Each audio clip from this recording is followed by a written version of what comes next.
وتعينت كيف تخمس الخاي مثلك كتعينت هوتو اسكي كما تديها وكذا بس حاسك زي كذا سلالتين كذا كون لي يقمت مالتي كون سويتي سلام سلام سلام نجانا لي تخطط من أخم دحنا دخم أنا سلام أملاك مسكن ببنا أخمو سلام خم بس احترف هيدا اللي بعرخص نجانا لي حتى يشترخونهم سبسكرايب لايك بمقار بيتسايخون بيتسلم برم لايك هنا طريقتهم أو كومنت مومات مبرتاهم أي فلين مالتي وزلات كورا اللي مبرتا كالبي يغني اللي نالهم بعرخص لهم عندي وين إنه أليكس حزام زينهم مالتي انقده لهم عندي في لي لبلو نقر يوم أنا يأمونقو أليكسنا اللي التفت أرى نقر وين عم تنقروا لا تخونوا أمونقنا من نقر اللي أنا نايم عليه هوت لنا نسوينا عليه هوتنا وعليه لايف لنا نسوينا عم دحين السبع يخونقي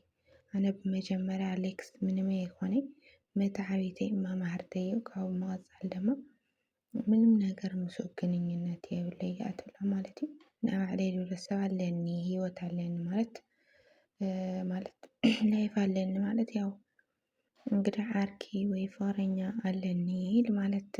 ይመስለንና እና ሊሊ ትርዳ ላይ ይደሊ ሊሊ ሁሉም ሆና ኮሜንት ላይ ከምጽራፍ ሊሊ ከተረዱ ላይ ክትሕጉዝኒ ሕማ ኮሜንታት ተለይ ጽሑፉ ጽቡቅ ግን ሊሊን መርዳእ ተትምክሩ ለበለጸዩ ያብላ መሐላልፋ ማለት ነው أنا من ነገር يبلي هم حوي الريو هم حزاي الريو ده من عينت ناي فقري نجر يبلي حزون بعلي خمد جمر بعلي خمد بأنا سبب خمد تصالو بعلي كعرقهم بعلي لنوروكم لسهم كمكرئ أتلا مالتي إنجده بيتسب ያው እንግዲህ እሳብ ንጹህ ልብ አለክሆን ክኸል ብቻ ግን እትትገብሩ ነገራት ቃሪዶ ንበዓልትና ኣይርድን ሰበይቱሲ ንማንም ለትመልኻት እኳስ ብጣዕሚ እዩ ለፅልእ ማለት እዩ እቲ ዝገብርዎ ኣክሽን ብጣዕሚ እዩ ለምስል እውን ፍቅረኛ ማታም ዝኾኑ ገለ ለምስል እዩ ማለት እዩ ምክንያቱ خز تحافظ مع زخسي سويت خالد زام سويت خاقولنا خفبخ خز تحافظ خز كذا وابصرو دباري ون مالتينا انقده السو أملاخي الفولتو محازو ترام فرنيا ما ترام أملاخي الفولتو بتاقن تلقورو حركات تعمل دباري مالتينا بمغزح لما ياو خلاتنا عم الفولتو تمالي بورتو مالي ليلي تناداني أليكس موبايل عند سارت قلتنا نفلتين عند سارت لنا لو ما عندي موبايل كذا سربرايز قرأته مالتي يا مستر لهمو سوون فشخنا على حقف بليس عموه مالتي بيتسنى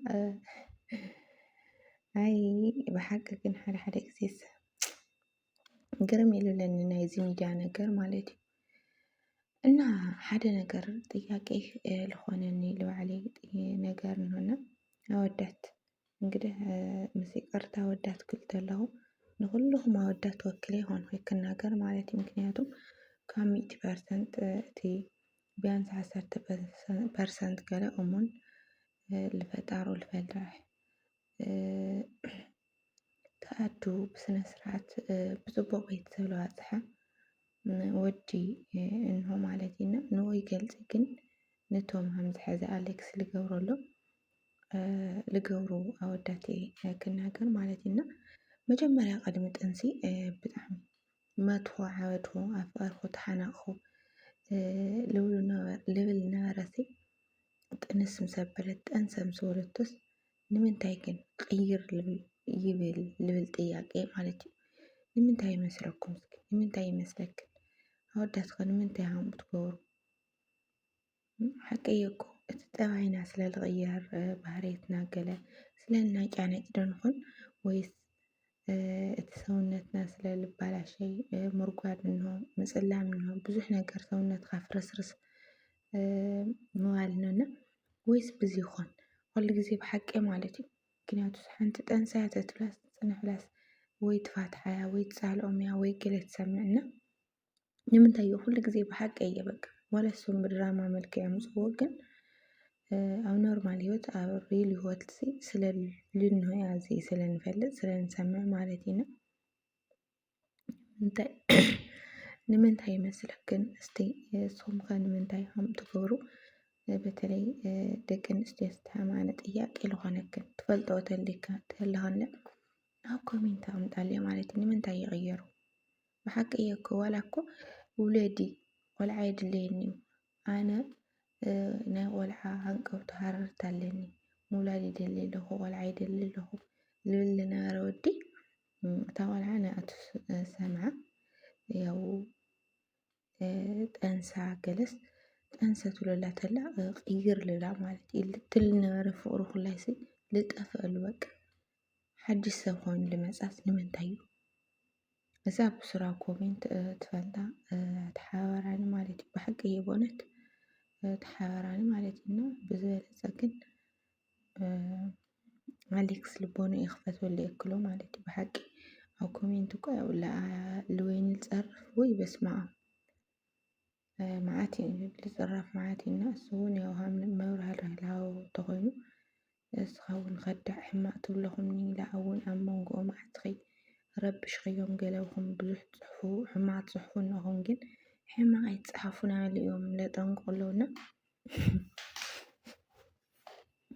ከምዚ ዝስልብሉ ዘሎ ተኾይኑሲ ኣነ ልወይኒ ኸዚ ካብ ህይወትና ውፅኢ ውለ ተሰደያሲ እሳ እንድሕር ለይተኣምነኒ ኮይና እሳ እንድሕር ካብ ልባ ለይተኣምነኒ እንድሕር ኮይና ዋጋ የብሉ ካብኡ እውን ኣነ ካብ ህይወትና ውፅእ ኢለስ ነጋወይኒ መንገዲ ረኸበያ ሰላም ከይረኽዋ ኣይሓልፊ እዚ ሊሊ እዚ ቪድዮ እዚ ተዳምፅዮ ተሰምዕዮ ልብኺ ተዳምፅዮ ይደልየ ይብሉ ማለት እዩ ካብኡ እውን ኣነ ደገግነያስ ንዓ ምግባዝ ኣይ ሓድጊ ይብሉ ማለት እዩ ቤተሰብና ብጣዕሚ ይኸብድ እዚ ኣጋጣሚ ያው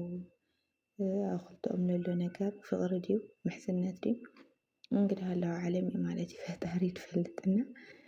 እሶም ሃምሉለይዎ ተኮይኑ ግን ምንም ነገር የብልናይ ሳም ትለላ ተኮይኑ ምንም ነገር የብልናይ ይሊ ምኾርለይ ናእየ ሕማቕ ኮሜንት ካብ ምጽሓፍ ንክርዳእ ዘጽብቕ ኮሜንት ጽሓፉ እመኑኒ ኣነ ናይ ባዕለይ ህይወት ለለኒ ሰብ እየ ኣነ ናይ ባዕለይ ላይፍ ለለኒ ሰብ እየ ያብላ ማለት እዩ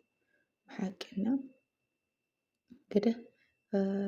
ብልባ ድያ ብሓቃ ድያ ትናገርላ ወላ ይኾነ ልብል እንግዲህ ንፈልጦ ተኣምር የብልናይ ኩላትና ማለት እዩ ቤተሰብ ግን ኣብቲ ናይ ወዳት ነገር ልወኽዎ ቤዛኽን ማለት እዩ ቤዛኹም መልሱለይ ኣብ ኮሜንት ንምንታይ ትቐየሩ ንምንታይ ከይቐየሩ ይመስለክን ደቂ ኣንስትዮ ኣሕዋተይ ማለት እዩ ደቂ ተባዕትዮ ድማ ንምንታይ ኢኹም ድንገት ትቕየሩ ለብል ጥያቄ እዩ ናይ ሎማዓንቲ ጥያቄ ማለት እዩ እና እንግዲህ ቤተሰብ ናይ ሎማዓንቲ ቪድዮ እዚ ይመስል ነው ብቐጻሊ ቪድዮ እስካብ ንራኸብ እንግዲህ ሰሰናይ ንበልኩ ኣብዚ ክሳናበተኩም ማለት እዩ እና ብድጋሚ ቤተሰብ ይኹንኩም ሰብስክራይብ ብምግባር ቤተሰብ ኮኑ ቤተሰብኩም ድማ ብላይክ ነዛ ቪድዮ ጀምርዋ ምክንያቱም ላይክ ቫይራል ንክወፅእ ስለዝሕግዝ ኣነ ቻናለይ ስለዝወደቐኒ ማለት እዩና እቲ ቻናል ሰዓት ስለዘልዕለሉ ኣቲ ናባዕልኺ ትሰርሒ ኣቲ ታያኺ ገለ ትብሉ ብዙሓት ኣላኽና ያው ኣነ ኣይሰረቕኺ ወይ ሓሽኺ ኣብ መሬት ልንሆ ነገር ካብኦም ሰምዐ ኣዳምፀ ርእቶ ልህለኹ ማለት እዩና ተፃረፋ ብዙሓት እናኹን ኣነ ወይ ሕሸት ወይ ፈሳ ብለካ ሰማይ ካብ መሬት ተልዕልስ ኣይናገሪ ማለት እዩ እና እንግዲህ ካብኡውን ኣነ ስራሕ ከብልዕ ትላገለም ኣነ ስራሕ የብልሕ እግዚአብሔር ይመስገን ግን ጎና ጎና ዓዲ መዳሜ ድማ ቻናለይ ይዕቢ ማለት እዩ ሕማቅ ኮሜንት ተለይ ትፅሕፋ ብሓቂ ማለት እዩ ያው እቲ ኮሜንት ኣነ እዚ ከይኾነ ትምሃረሉ ዲኻ ግን ኣነ ሕማቅ ካደይ ገበርኩ ድረስ ናማታይ ዘለምኳ ዘለፎ ማለት ቤተሰብና ብድጋሚ ተሰናይናልኩም ስክሳናተኩም ባይ ባይ